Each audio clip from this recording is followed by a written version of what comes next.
Welcome for U S classes. इस class में आप लोग EPTSS पैट 2025 का एग्ज़ाम 6 और 7 सितंबर को होने वाला है आपका, इसलिए आप अधिक से अधिक प्रैक्टिस करें और अधिक से अधिक आप स्कोर करने का प्रयास करेंगे। और इस क्लास को आप लोग शेयर कर दें अपने साथी लोगों के साथ में। और इस क्लास में आप लोग GK GS के 50 MCQ देखेंगे। चलिए शुरू करते हैं आज की क्लास के लिए। पहला प्रश्न अपना आ चुका है। पहला प्रश्न अपना है, माल और सेवाएं कर, जिसे GST भी आप कह सकते हैं, पर संसदीय संशोधन बिल को किस राज्य ने सर्वप्रथम अनुमोदित किया था? सबसे पहले किस राज्य ने इसे अनुमोदित किया था? तब आपका सही जवाब हो जाएगा, ये सबसे पहले किया था असम राज्य ने किया था। इसका समर्थन जो सबसे पहले किया गया था असम राज्य से किया था। चलिए अगला प्रश्न। अगला है कि पाल राजवंश के सर्वप्रथम राजा कौन थे? पाल वंश के सर्वप्रथम राजा कौन थे? तब आपका सही जवाब हो जाएगा, इसके राजा थे गोपाल थे। आपके EPTSS पैट के एग्जाम में इसी तरह के क्वेश्चंस मिलेंगे, इसलिए इसमें लिखा गया है 50 GK GS। चलिए अगला क्वेश्चन।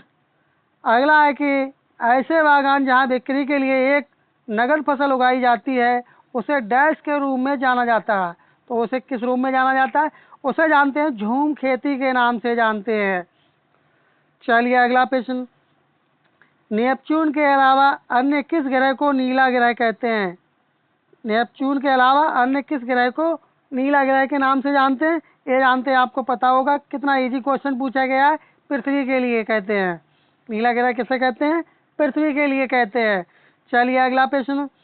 कौन सा विकल्प निष्क्रिय गैस नहीं है? निष्क्रिय गैस तो कौन सा हो जाएगा आपका? आपकी हो जाएगी क्लोरीन हो जाएगी। क्या हो जाएगी? क्लोरीन, जिसे आप कहते हैं Cl के नाम से इसे आप जानते हैं। चलिए अगला प्रश्न। अगला प्रश्न है कि अगला प्रश्न है, मुरादाबाद डैश के कार्य हेतु प्रसिद्ध है और उसने विश्व भर में हस्तकला उद्योग में अपना अलग स्थान बनाया रखा है। अर्थात बनाया है किसने? मुरादाबाद ने। तो मुरादाबाद किसके लिए प्रसिद्ध है? आप बताएंगे? बताएं आप लोग किसके लिए प्रसिद्ध है मुरादाबाद? कमेंट करें आप लोग जरा, इसका सही जवाब क्या होगा? कमेंट करते चलें। तो इसका सही जवाब हो जाएगा पीतल के लिए। मुरादाबाद किसके लिए जाना जाता है? पीतल के लिए। इसे पीतल नगरी के नाम से भी आप लोग जानते होंगे। और खेल के सामान के लिए किसे जाना जाता है? ये जाना जाता है मेरठ के लिए जाना जाता है। यहाँ पर खेल का सामान सबसे अधिक संख्या में बनता है। चलिए बढ़ते हैं अपने अगले पेज की तरफ। अगला है कि सर्वप्रथम किस देश ने महिला को मतदान की अनुमति प्रदान की थी? अर्थात महिलाओं को वोट डालने की अनुमति दी थी। पहले महिलाएं वोट नहीं डाल सकती थी। तो इसका सही जवाब हो जाएगा आपका न्यूजीलैंड ने सबसे पहले ऐसा किया था। चलिए अगला प्रश्न। अगला है कि भारत में अली बंधुओं शौकत एवं मोहम्मद अली ने किस आंदोलन का नेतृत्व किया था? तो इन्होंने आंदोलन का नेतृत्व किया था खिलाफत आंदोलन का। चलिए बढ़ते हैं अपने अगले प्रश्न की तरफ। अंत में आपको कमेंट करके बताना है कि आपको कितने प्रश्नों का सही जवाब आता था या कितने प्रश्न आप लोगों ने सही किए थे। और अभी तक आप क्लास को लाइक नहीं किए तो क्लास को लाइक कर दें और चैनल को सब्सक्राइब कर लें आप लोग। और नोटिफिकेशन बेल आइकन आप लोग दबाना ना भूलें, जिससे आपको नोटिफिकेशन मिल सके। अगला प्रश्न है कि भारतीय संविधान के भाग 4 में डैश डैश का विवरण प्रस्तुत है। तो आपको बताना है संविधान के चौथे भाग में क्या वर्णित है। तब आपका सही जवाब हो जाएगा राज्य के नीति निर्देशक सिद्धांत। बी वाला ऑप्शन आपका सही जवाब हो जाएगा। इसी क्लास से आपके लिए EPTSS पैट के एग्जाम में डायरेक्ट क्वेश्चन आपको देखने को मिलेंगे पैट के एग्जाम में। इतनी बात का आप लोग विश्वास करें। चलिए बढ़ते हैं अपने अगले प्रश्न की तरफ। अगला प्रश्न है कि काली मिट्टी को डैश भी कहते हैं। काली मिट्टी को अन्य और किस नाम से जाना जाता है? तब आपका सही जवाब हो जाएगा, इसे आप अन्य कौन से नाम से जानते हैं? इसे रेंगुर के नाम से जानते हैं। इसे इसका अन्य नाम रेंगुर भी है। चलिए अगला प्रश्न। सरदार वल्लभ भाई पटेल कृषि और तकनीकी विश्वविद्यालय भारत के उत्तर प्रदेश के राज्य में एक विश्वविद्यालय है। तो कहाँ पर स्थित है? जो ये कृषि विश्वविद्यालय है किस जगह स्थित है? तब आपको बताना होगा इसका सही जवाब क्या हो जाएगा। तो इसका सही जवाब हो जाएगा मेरठ में। क्या हो जाएगा? मेरठ में। इस तरह से सी वाला ऑप्शन आपका सही जवाब हो जाएगा। चलिए बढ़ते हैं अपने अगले पेज की तरफ। अगला है कि मानव अधिकारों की सार्वभौमिक घोषणा, जिसे EDHR के अनुच्छेद 4 में डैश का वर्णन प्रस्तुत किया गया है। तो किसका वर्णन किया गया है? इसमें किया गया है गुलामी से स्वतंत्रता। ये वाला ऑप्शन आपका राइट आंसर हो जाएगा। चलिए अगला प्रश्न। अगला प्रश्न है कि प्रकाश वर्ष किसका मापन करता है? जो प्रकाश वर्ष है इससे क्या नापते हैं? तो इससे आप नापते हैं दूरी के लिए नापते हैं। चलिए अगला प्रश्न। अगला प्रश्न है कि मनुष्य की आंख का रंग आंख के डैश में स्थित रंग द्रव्य पर निर्भर करता है। तो किस रंग पर यह निर्भर करता है? यह निर्भर करता है आयरस पर निर्भर करता है। किस पर? आयरस पर निर्भर करता है। चलिए अगला प्रश्न। अगला प्रश्न है कि हिंद स्वराज नामक पुस्तक के लेखक पूछे गए। तो आपको पता होगा इसके लेखक कौन है। इसके लेखक है मोहनदास करमचंद गांधी, जिसे कहते हैं महात्मा गांधी कहते हैं। चलिए बढ़ते हैं अपने अगले पेज की तरफ।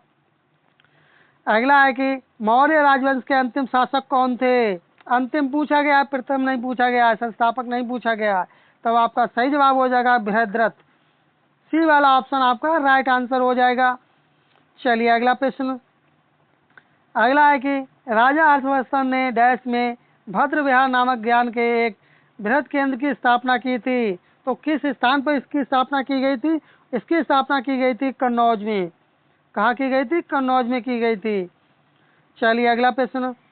अगला है कि प्रसिद्ध सूफी संत डैश के वार्षिक उर्स के अवसर पर हिंदू कैलेंडर के कार्तिक महीने में प्रति वर्ष बाराबंकी में देवा मेला आयोजित किया जाता है। वेरी वेरी इंपॉर्टेंट क्वेश्चन है, जो कि ईपी स्पेशल जीके से आपका ये क्वेश्चन बन सकता है। तब आपका राइट आंसर आपका हो जाएगा बारिश अली शाह। पी वाला ऑप्शन आपका सही जवाब हो जाएगा। चलिए अगला प्रश्न। अगला प्रश्न है कि अगला है कि 17वीं सदी के दौरान इब्राहिम आदिल शाह द्वारा लिखी गई कौन सी निम्नलिखित पुस्तक हिंदू देवताओं एवं मुस्लिम सूफियों के गुणगान के संबंधित गानों का संग्रहण है? तब आपका सही जवाब आपका हो जाएगा किताब-ए-नरवस। बी वाला ऑप्शन आपका राइट आंसर हो जाएगा। अगला है कि भारतीय वैज्ञानिक एवं भौतिक विज्ञान के प्रोफेसर डैश ने संगीत के प्रति अपने गहरे प्यार के कारण वर्ष 1921 में लंदन की रॉयल सोसाइटी के समक्ष तार के संगीत उपकरणों के सिद्धांत पर शोध पत्र प्रस्तुत किया था। तो ये किसने प्रस्तुत किया था? तब आपका सही जवाब हो जाएगा सीवी रमन ने। चलिए अगला प्रश्न। अगला है कि डैश एक साधारण उपकरण है जिसका प्रयोग जंगली घास को काटने और मिट्टी को ढीला करने के लिए किया जाता है। तो इसका प्रयोग किसका करते हैं? तब आपका सही जवाब हो जाएगा फावड़े का प्रयोग करते हैं। चलिए अगला प्रश्न। अगला है कि कौन से मानव रोग बैक्टीरिया के कारण उत्पन्न होते हैं? बैक्टीरिया के कारण पूछा गया है। तब आपका सही जवाब आपका हो जाएगा, जो कि ये साइंस का क्वेश्चन है। तब आपका सही जवाब क्या हो जाएगा? आंत जुअर। क्या कहेंगे? आंत जुअर कहेंगे। और खसरा किसके कारण होता है? जरा कमेंट करके आप लोग बताएं। अगला प्रश्न है कि राष्ट्रमंडल मानव अधिकार पहल CHRI का मुख्यालय स्थित है। तो इसका मुख्यालय बेसिकली स्थित है नई दिल्ली में। चलिए अगला प्रश्न। अगला है कि बिमस्टेक एक उप क्षेत्रीय समूह है जिसमें दक्षिण एशिया एवं दक्षिण पूर्वी एशिया के 7 देश शामिल हैं, जिसका मुख्यालय स्थित है। क्योंकि आपके मुख्यालय से संबंधित एक क्वेश्चन आपके EPSS पैट के एग्जाम में जरूर देखने को मिलने वाला है। तो आपका सही जवाब हो जाएगा आपका ढाका में स्थित है। बिमस्टेक का मुख्यालय कहाँ स्थित है? आप लोग कहेंगे ढाका में स्थित है। चलिए अगला प्रश्न। अगला है कि राष्ट्रीय विकास परिषद का गठन जिस तिथि को हुआ था वह थी। तो किस तिथि को इसका गठन हुआ था? तब आप कहेंगे इसका गठन हुआ था 6 अगस्त 1952 को हुआ था। चलिए अगला प्रश्न। अगला प्रश्न है कि भारतीय पुनर्जागरण आंदोलन के पिता कौन थे? बताएं पिता कौन थे? तब आपका सही जवाब आपका हो जाएगा, इसके पिता थे राजा राम मोहन राय। चलिए अगला प्रश्न। अगला है कि जय जवान जय किसान का नारा किसने दिया था? Very very important question EPSS PAT के एग्जाम के पर्पज से। तब आपका सही जवाब हो जाएगा लाल बहादुर शास्त्री ने दिया था। अगला प्रश्न है कि यमुना नदी का उद्गम स्थल है। तो आपको स्थान बताना है। तब आपका राइट आंसर आपका हो जाएगा बंदर पूंछ से इसका उद्गम होता है। चलिए बढ़ते हैं अपने अगले पेज की तरफ। और यदि अब तक आप चैनल पर नए, चैनल सब्सक्राइब नहीं किए, तो आप लोग जो भी भाई बहन इस क्लास को देख रहे हैं अभी तक क्लास को लाइक नहीं किए तो क्लास को लाइक करते चले और चैनल को सब्सक्राइब करते चलें, क्योंकि आपके सब्सक्राइब करने और लाइक करने से ही हमें मोटिवेशन मिलता है और इसके सिवा कुछ नहीं मिलता है। चलिए अगला प्रश्न है, केवल शिक्षित लोगों को ही मताधिकार मिलना चाहिए विचार के समर्थक थे। तब आपका राइट आंसर आपका हो जाएगा J.S. मिल हो जाएंगे, जो कि उन्होंने ही ऐसा कहा था। चलिए अगला प्रश्न है, प्रशासन पर नागरिकों के नियंत्रण का सबसे प्रभावशाली माध्यम है। तब आप कहेंगे इसका हो जाएगा चुनाव है सबसे प्रभावशाली। अभी हाल ही में एक बिल पास हो चुका है, जिसमें कहा गया कि 130वां संविधान संशोधन के अंतर्गत अब कोई भी राज्यपाल हो या सीएम हो तो वो हटाया जा सकता है। लेकिन पहले क्या था, अगर कोई भी अगर यदि सीएम है या राज्यपाल, अगर वह 30 दिन तक यदि वह जेल में रहता है तो उसको पद से स्वतः ही हटा दिया जाएगा। अभी हाल ही में ये बिल पास हुआ है। आप ये भी ध्यान रखें, हो सकता है आपके पेपर में आ जाए, लेकिन ये आ भी सकता है और ना भी आ सकता है। चलिए अगला प्रश्न है, अगला है कि राष्ट्रीय युवा दिवस कब मनाया जाता है। बताएं ये कब मनाया जाता है। तब आप कहेंगे यह 12 जनवरी को मनाया जाता है। और किसके उपलक्ष्य में मनाया जाता है? ये सुभाष चंद्र बोस के उपलक्ष्य में मनाया जाता है, क्योंकि 12 जनवरी को उन्हीं का जन्म हुआ था।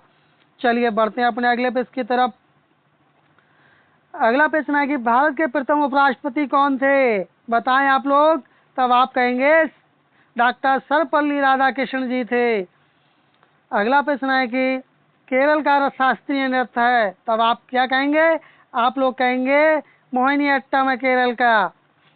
चलिए अगला प्रश्न है, अगला है कि केंद्रीय रिजर्व पुलिस बल की स्थापना कब हुई थी। इसकी स्थापना पूछी गई है। तब आप कहेंगे इसकी स्थापना हुई थी 1939 में।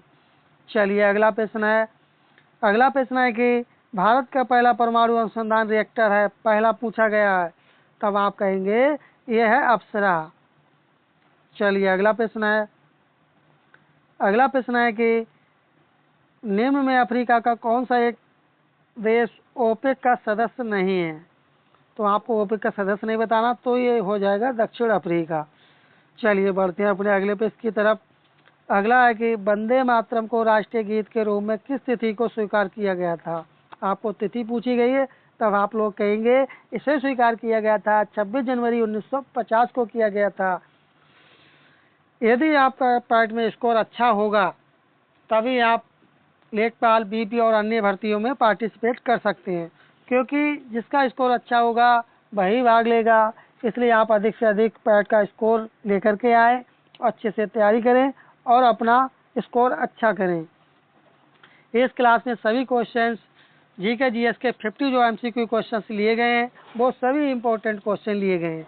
आपको इसी क्लास से EPSS पैट के पेपर में डायरेक्ट क्वेश्चन आपको देखने को मिलेंगे पैट के एग्जाम में, जो आपका 6 सितंबर और 7 सितंबर को आपका पैट का एग्जाम होने जा रहा है।